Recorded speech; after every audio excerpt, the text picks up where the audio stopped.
પ્રધાનમંત્રી નરેન્દ્ર મોદી એક વાત સમજી ગયા છે કે કોઈ પણ ચૂંટણી હોય, વિધાનસભાની ચૂંટણી હોય, લોકસભાની ચૂંટણી હોય કે પાલિકાની ચૂંટણી હોય, મહિલા મતદારો વગર ચૂંટણી જીતવી શક્ય નથી. અને છેલ્લી જે ચૂંટણીઓ છે એમાં મહિલા મતદારોએ ખોબે ખોબા ભરીને ભાજપને વોટ આપ્યો છે.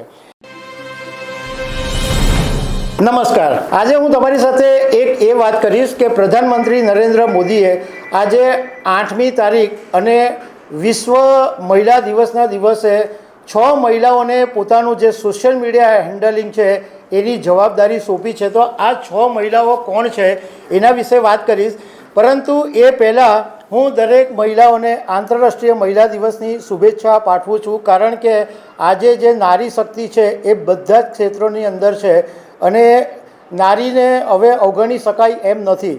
તો તમને ફરીથી શુભેચ્છા પાઠવું છું. અને આજે જે 6 મહિલાઓને પ્રધાનમંત્રી નરેન્દ્ર મોદીનું સોશિયલ મીડિયા હેન્ડલ સોંપવામાં આવ્યું છે એના વિશે વાત કરીશ.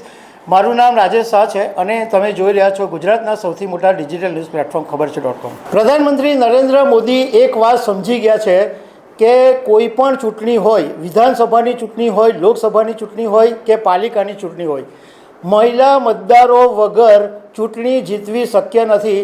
અને છેલ્લી જે ચૂંટણીઓ છે એમાં મહિલા મતદારોએ ખોબે ખોબા ભરીને ભાજપને વોટ આપ્યો છે. એટલે આ વખતે 8મી માર્ચ જે આંતરરાષ્ટ્રીય મહિલા દિવસ તરીકે ઉજવવામાં આવે છે, તો પ્રધાનમંત્રી મોદીએ દેશની એવી 6 પાવરફુલ મહિલાઓને પોતાનું સોશિયલ મીડિયા હેન્ડલિંગ સોંપ્યું છે.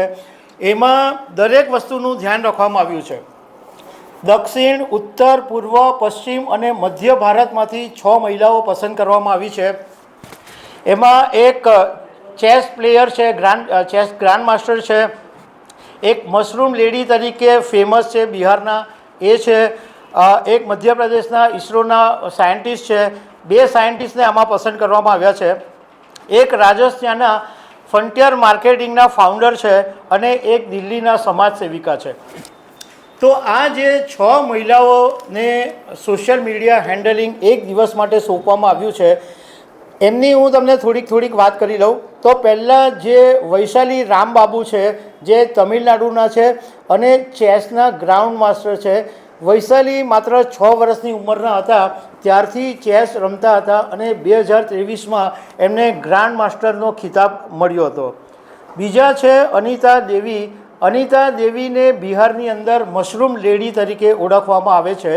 2016માં એમણે એક ફાર્મ હાઉસ પ્રોડ્યુસર કંપની બનાવેલી અને અનેક મહિલાઓને આર્થિક રીતે સક્ષમ બનાવવામાં આ અનિતા દેવીનો બહુ મોટો ફાળો છે. ત્રીજા છે એલિના મિશ્રા, જે સાયન્ટિસ્ટ છે અને ભાભા એટોમિક રિસર્ચ મુંબઈમાં ન્યુક્લિયર સાયન્ટિસ્ટ છે.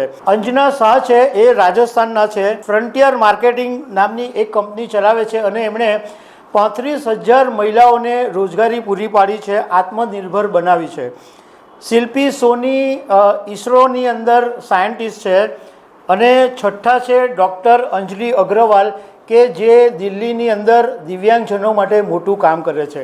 તો આ આખા દેશની જે પાવરફુલ અને જે પ્રેરણા પૂરી પાડે એવી મહિલા છે એવા પ્રધાનમંત્રી નરેન્દ્ર મોદીનું એમનું સોશિયલ મીડિયા હેન્ડલિંગ સોંપવામાં આવ્યું છે. તો દર્શક મિત્રો, આવી અનેક વાતો સાથે અમે તમને મળતા રહીશું. Thank you very much.